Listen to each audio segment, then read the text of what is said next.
I went to the first cabin, had 8 people stuck there with no food. So we took 2 of their people down, got them food, and from there it just started to snowball. A group of students stuck in the Smokies after 15 inches of snowfall.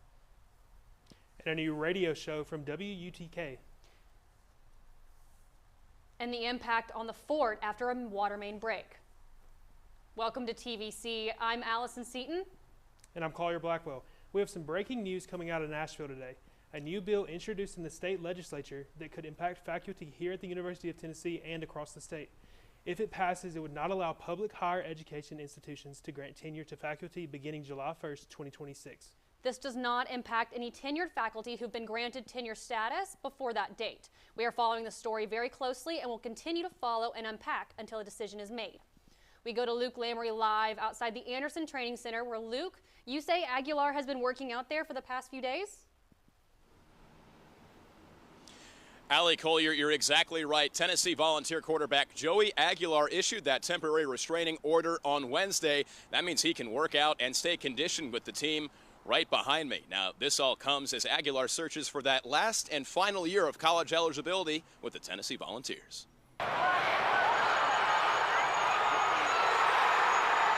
It's widely known that Joey Aguilar has played football for a long time.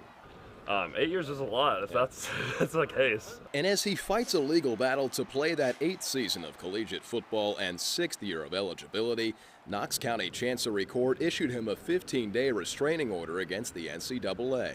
It prevents them from restricting his eligibility, meaning that Aguilar can resume enrollment at UT and workouts with the team. The NCAA can't make any sort of judgment or any sort of decision on Joey Aguilar for the length of the restraining order, which is 15 days. But more importantly, sports law expert Guy Harrison says it temporarily removes Aguilar from a sort of gray area between staying in college football and declaring for the NFL draft. Without that restraining order, he kind of would have been in limbo as far as his ability to practice or to compete in workouts with the team. Harrison also said Aguilar's attorneys made arguments strong enough to convince Chancellor Christopher Haggerty to issue this order, suggesting the Chancery Court could see a future for the case. He did issue the restraining order because he does feel like Joey and his legal team have made a good case for an additional year of eligibility, but you know, that hasn't been decided yet.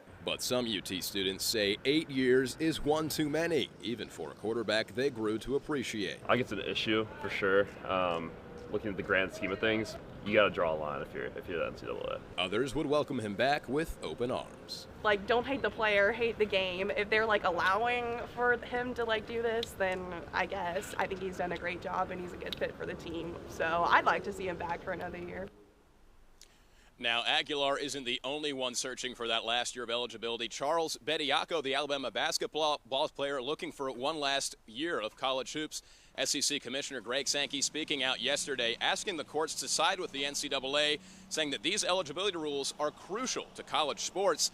But nonetheless, this temporary restraining order is a short-term solution, I'm told, to a very long case. Guys, back to you. Thank you, Luke. This week there were 2 separate water line breaks. One of them might have been in your backyard. The first in Fort Sanders, the second on East Magnolia. We now go to Caitlin Kirkpatrick, who joins us in the fort, where several students had to move their vehicles due to the first water line break. Thanks, guys. I'm on 12th Street off of Highland Avenue, and you can see behind me there's continuous construction happening right now. Now, the water line break that happened Monday morning, there was rushing water that was happening down this street, and you can see there's still construction going on. I'll tell you a little bit more about that later, but KUB is telling me that the water line break was because of the freezing temperatures and shifting ground. That played a part in it.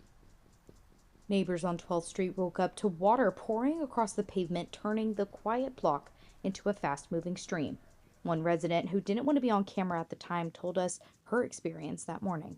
Look outside and the entire street is just flooded, like tons of just rushing water, and that went on for at least the entire hour I was awake. KUB crews moved in quickly, but they say that every break is different. They'll take a few hours. It'll depend on where it's at and what's broken. It also depends on how complex the area is. If there's a lot of other utilities in that area, we'll have to work around those and get trench boxes in and things like that. but sometimes these fixes can take longer. It can take up to a day at times, depending on where it's located, even longer if it's really complex. For the people on 12th Street, the break was chaotic and confusing. I didn't know if it was like, that's all the hot water that we have or what else that was. I wasn't really thinking about the cars because I had no idea that the water was so strong that it was going to bring all that gravel in too. What neighbors saw on 12th Street is part of a bigger problem across the city. In the winter, when it's getting really cold and it stays cold for extended amounts of time, also you get a lot of freezing into the ground, and so that causes the ground to shift, and so that puts pressure on the water mains, and sometimes that extra pressure on the water mains will actually cause them to break. Now, I do have a statement here from KUB. They gave me another informational update about this road. They told me that 12th Street intersections at Highland Avenue and Forest Avenue are reopened, which is up there on the street in front of me. Now, this specific pipe was scheduled to be replaced later in 2026, but because of the break earlier this week, they moved up the repair to now. Now, because of this, Forest Avenue to Highland Avenue on 12th Street will be closed continuously until March 6th. Flaggers, barricades, and signage will be posted to help with traffic flow. Now, while they did also state that residential properties their entrances will be maintained. Now, for the residents on this road, that isn't true. They're dealing with their driveways being blocked and other issues. Now, KUB also stated that they will help with this and hope that the construction will be done March 6th. Live from Fort Sanders area, Caitlin Kirkpatrick, TVC News. Thank you, Caitlin. Instead of going sledding down the hill, some UT students went to Gatlinburg for the weekend with an unexpected outcome. With 15 inches of snow in some areas, Gatlinburg visitors that were staying in mountain cabins were trapped. Our Grayson Thatcher spoke to one local who helped keep visitors safe. Right now, a lot of them are just asking for food. What was a Smoky Mountain getaway? Yeah, when it comes to kids, I'm definitely getting there. After 15 inches of snow in Gatlinburg, now some visitors are saying they're stuck. One visitor, Luke Lamry, shared what he woke up to Sunday morning.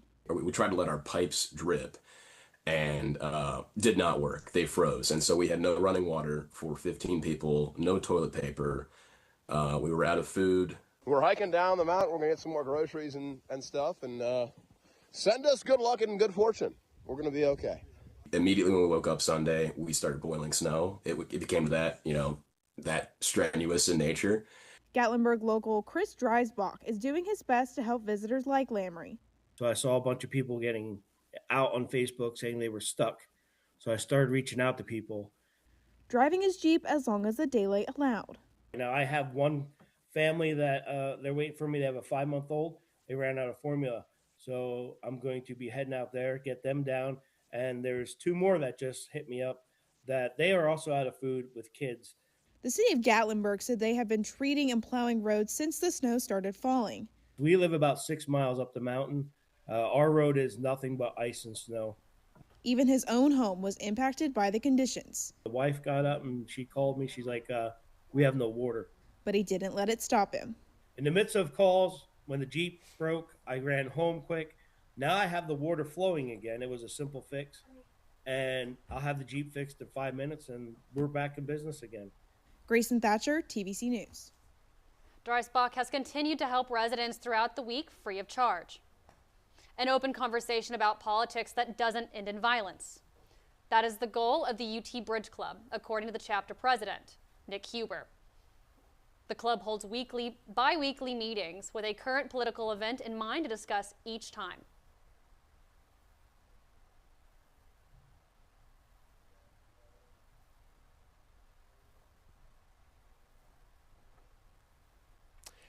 Since starting the chapter his freshman year, Huber has seen the group grow from 5 people to 40 and only hopes to see more. Their next discussion will be about ICE enforcement at 6 p.m. in the Baker School Toyota Auditorium. All students are welcome to attend. WUTK has started to bridge the gap across the pond with the start of a new show, BBC Introducing in America. Arcade Martin has more.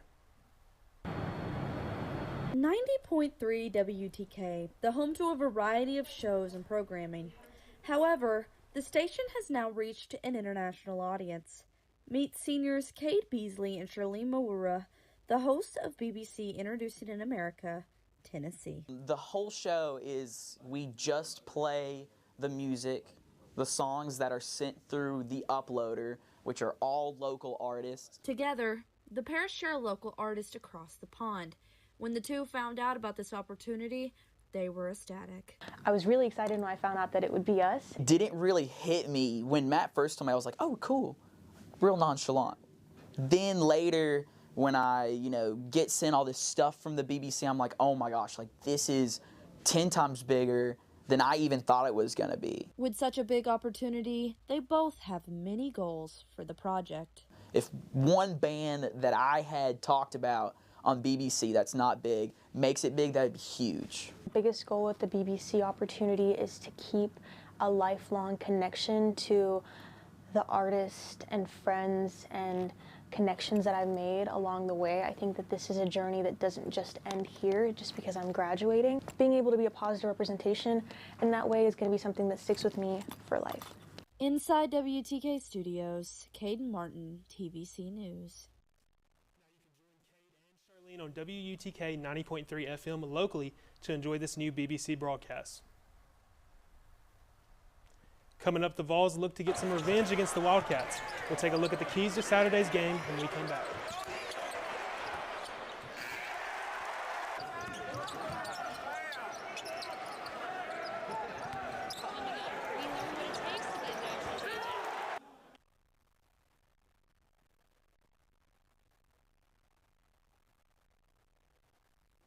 Hey Vol fans, we're so excited to be on the air to give you exclusive University of Tennessee content. But the coverage doesn't end with TVC News here on air. Make sure to follow us on Instagram at TVC News Now by scanning the QR code. You'll gain access to 24-hour news coverage of UT sports, news, and other related content, all made by students.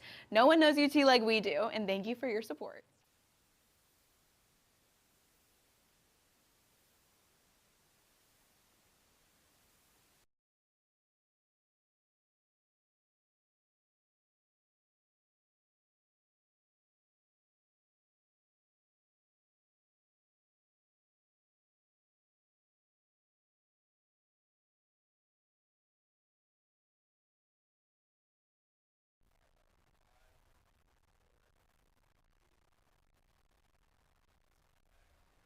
Welcome back. It's been yet another busy week for Tennessee athletics. Now to get you all caught up, here is Allie and Caden. Thanks, guys. Tennessee basketball is on a 4-game win streak. However, tomorrow night, the Vols will travel to Rupp Arena to take on the last team to defeat them, the Kentucky Wildcats. For more on the battle in Lexington, here is TVC sports reporter Zach Pelfrey.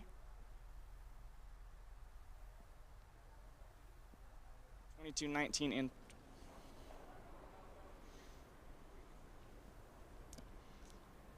Thank you, guys. Now, Tennessee and Kentucky played here just 3 weeks ago, a game where Tennessee blew a 17-point lead. The Wildcats only led that game for 34 seconds.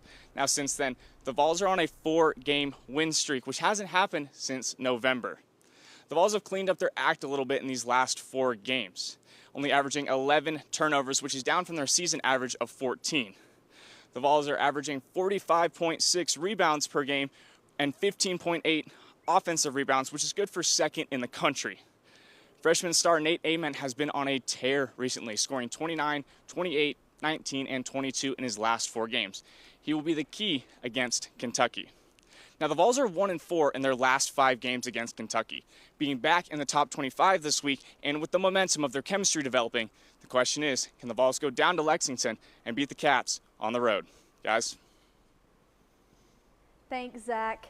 If the Vols want to beat the Wildcats, they are definitely going to need true freshman Nate Ament to keep that momentum he has found over the last 2 weeks.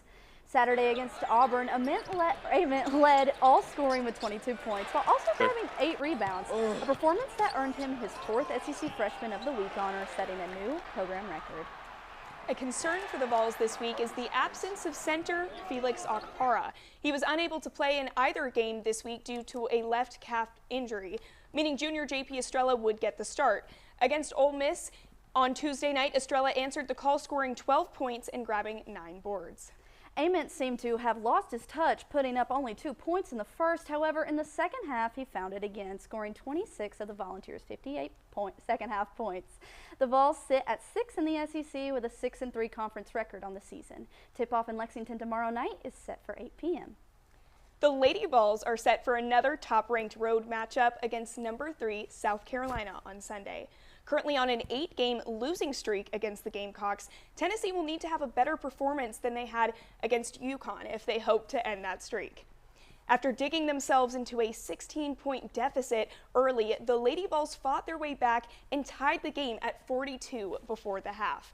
However, the comeback story didn't last long as the Huskies went on to outscore Tennessee 54-24 in the second half. Looking to bounce back from the 96-66 loss, the Lady Vols traveled down to Athens to take on the Georgia Bulldogs last night. After 40 minutes of basketball, both teams found themselves at 68 points apiece, sending the game into overtime.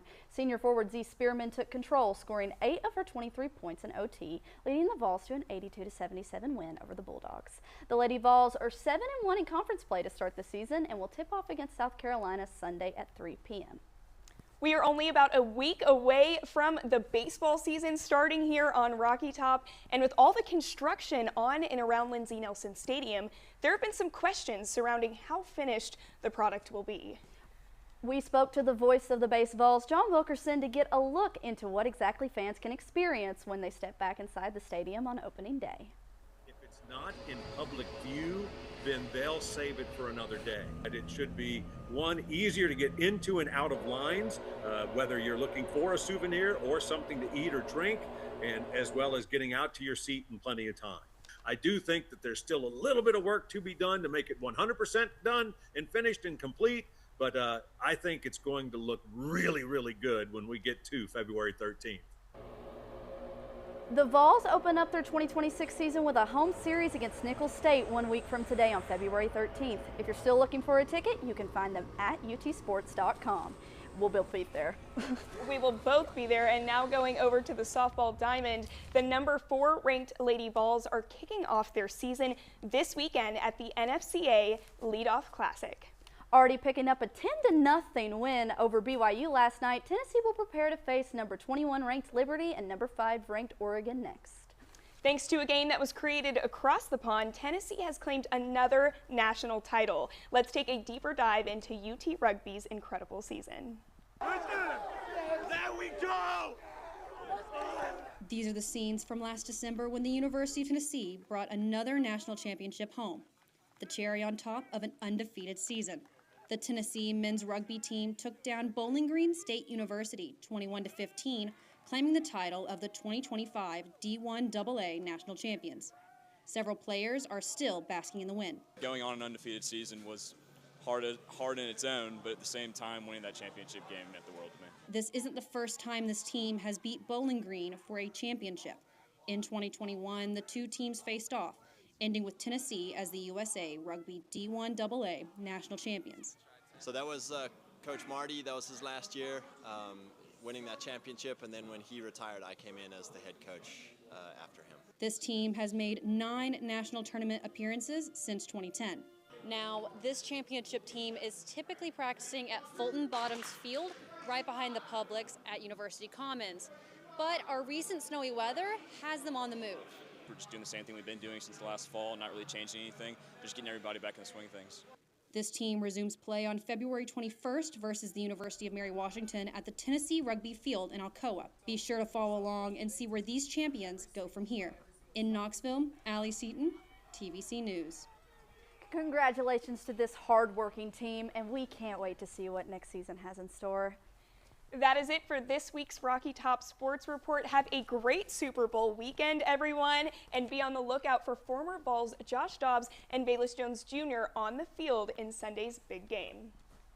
Until next time, back to you guys at the desk. Thanks, guys. A new place to wash away stress.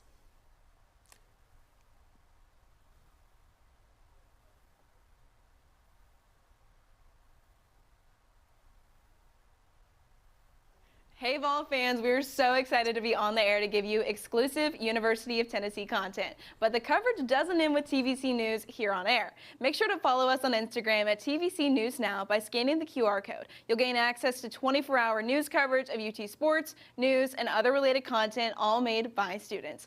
No one knows UT like we do, and thank you for your support. Mom was always very self-sufficient. but we started noticing things were off. I was forgetting my responsibilities at work. I told Mom we should visit a doctor. Alzheimer's. It was hard to hear that. Early detection gave us time to seek information and support as a family. I've never felt more connected with Mom. If you or your family are noticing changes, it could be Alzheimer's. Talk about seeing a doctor together. When a child is fighting a critical illness, one truth touches us all. Every child deserves a childhood. A wish sparks a ripple of hope that transforms communities far and wide. And when we grant wishes together, we create a movement of kindness, strength, and unity. Become a wish maker today and be part of a journey that truly changes lives. Since 1888, the National Geographic Society has championed generations of explorers to conserve ecosystems, share stories, and deepen understanding of every species. Today, it's more urgent than ever to illuminate and protect the vibrancy of our world, because there's always another wonder for us to explore. Will you join us? National Geographic Society. Wonder awaits. We are the Tennessee Volunteers. And now is our time. Time for unbeatable experiences, for bold innovation, for historic moments. It's time to do what Vols do best. More life-changing research, more problem solving, more lighting the way. We have what it takes. It takes a volunteer.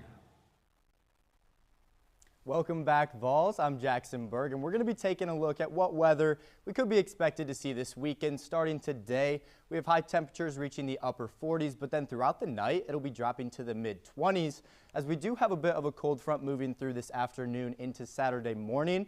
Also tonight, we could be seeing some precipitation. This will probably be in the form of rainfall, but also could be seeing some flurries if you're out late enough. Now, overnight, there is potential for this to freeze because, again, those temperatures dropping below freezing.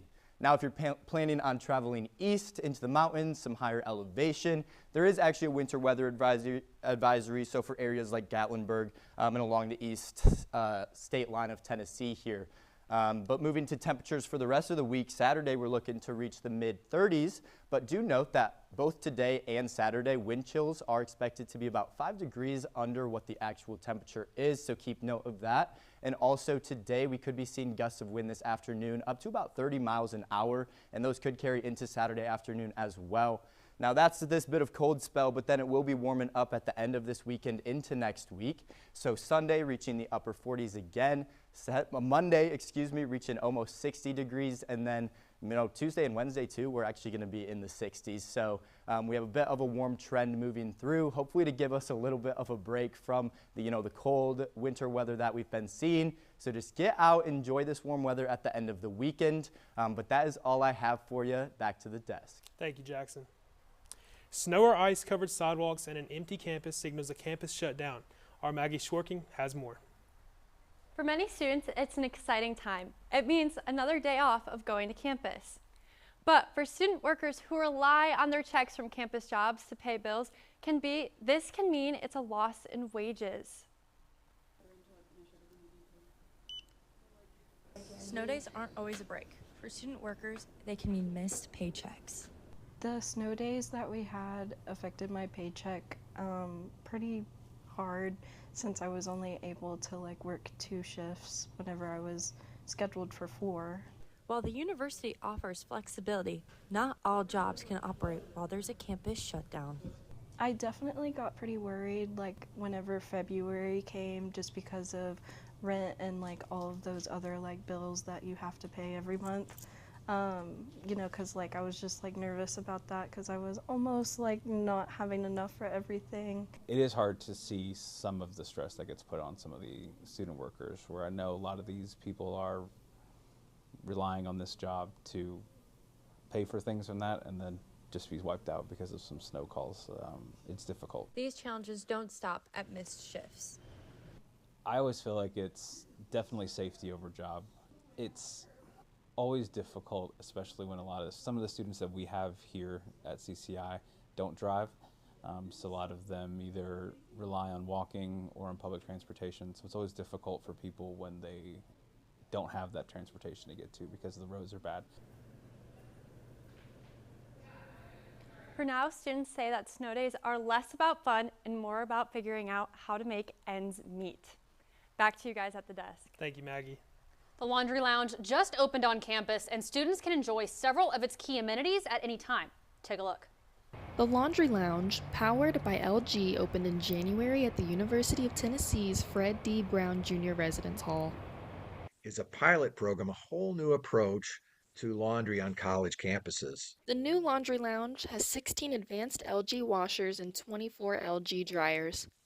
We also bring in the LG OLED 4K TV, as well as a number of monitors for gaming, comfortable seating, special lighting. Hey Vols, located in Fred Brown Hall lies the Laundry Lounge. I think from a positive perspective, the Laundry Lounge just makes everything easier to do, and it's a nicer space, so it's not like going into a dungeon to clean your clothes. Students living in Fred Brown Hall can download the app Laundry Crew. In the app, you can see washer and dryer availability.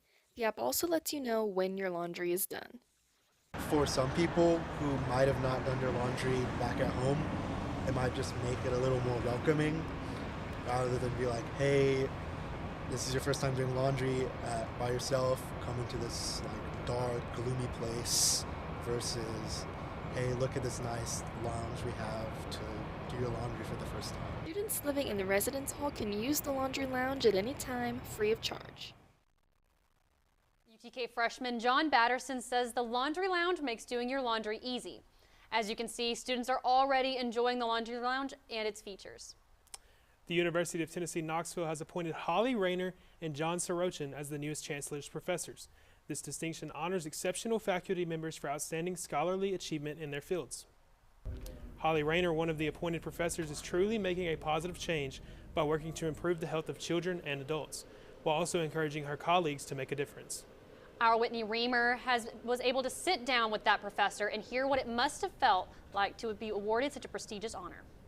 I mean, I do feel as a scholar and as a faculty member, the positions that we have are to have an impact, on society, and so to be acknowledged for that impact is just really, really meaningful. Rayner expressed her passion for helping others because that is the center of her career as a researcher, professor, and co-worker. She is also one of the few people in the world trained in nutrition and psychology and is using these gifts to foster a healthier UT community. Tune in next week for continued coverage on the second chancellor's professor, John Sorokin. Thank you for joining us. I'm Allie Seaton. And I'm Collier Blackwell, and as always, Go Vols.